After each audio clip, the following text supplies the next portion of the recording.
அனைவருக்கும் வணக்கம். Shark pictures தயாரிப்பில் மைக்கேல் கே ராஜா இயக்கத்தில் என்.ஆர். ரகுநந்தன் இசையில் வந்துள்ள படம் போகுமிடம் வெகு தூரமில்லை.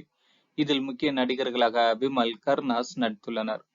மனிதநேயமிக்க கதைகளோடு கூடிய சில படங்கள் அவ்வப்போது வருவது ஆறுதலான ஒரு விஷயம்.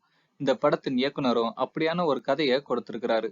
அயோத்தி படம் போல ரசிகர்களை கவரலான்னு முயற்சித்து அதில் ஓரளவு வெற்றியும் பெற்றிருக்கிறாரு அப்படின்னு தான் சொல்லணும்.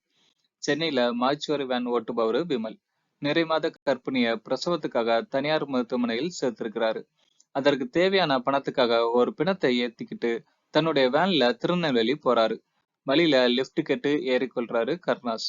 விமல் வேனில் பிணமாக இருப்பவருக்கு 2 மனைவிகள். முதல் மனைவியின் மகனான ஆடுகளம் நரேன் தன் உரிமையை விட்டு தராம இறுதிச் சடங்கு செய்யணும்னு நினைக்கிறாரு. ஆனா அவருக்கு அந்த உரிமையை கொடுக்க கூடாதுன்னு வேறு ஒரு ஊரில் இருக்கும் 2வது மனைவியின் மகன் பவன் துடிக்கிறாரு.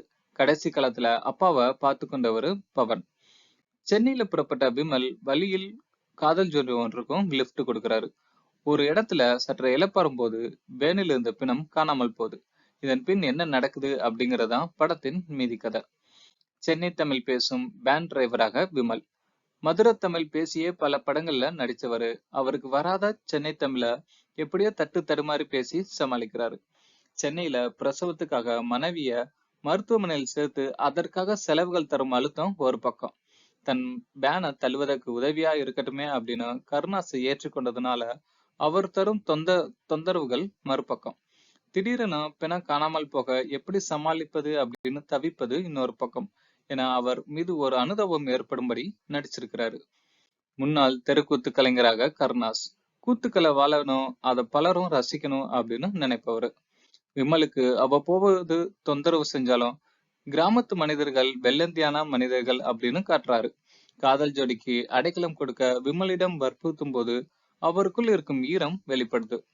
ஆனா அந்த ஈரம் எப்படிப்பட்டது அப்படிங்கிறது கிளைமேக்ஸில் தெரிய வரும்போது மிகவும் அதிர்ச்சியா இருக்கு.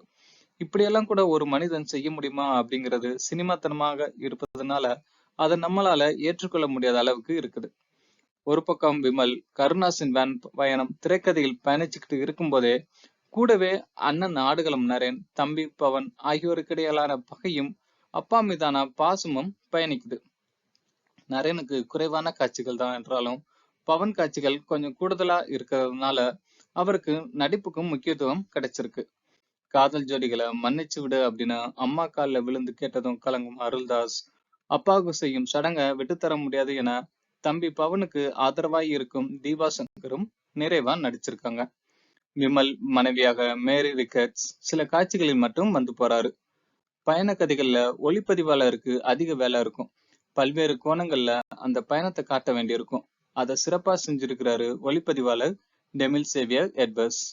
என்.ஆர். ரகுநந்தனின் பின்னணி இசை உணர்வு பூர்வமான காட்சிகளுடன் சேர்ந்தே பயணிக்குது.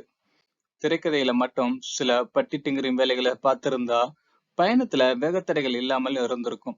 அடுத்தவருக்கு உதவும் குணம் பற்றிய ஒரு கருத்தை அதிக மிக இல்லாமல் கொடுத்திருக்காரு இயக்குனர். வழக்கமான கதையிலிருந்து இப்படியான மாறுபட்ட கதைகள் வருவதும் ஆரோக்கியமான விஷயம்தான். நன்றி. இது போன்ற வீடியோக்களுக்கு சப்ஸ்கிரைப் செய்யவும்.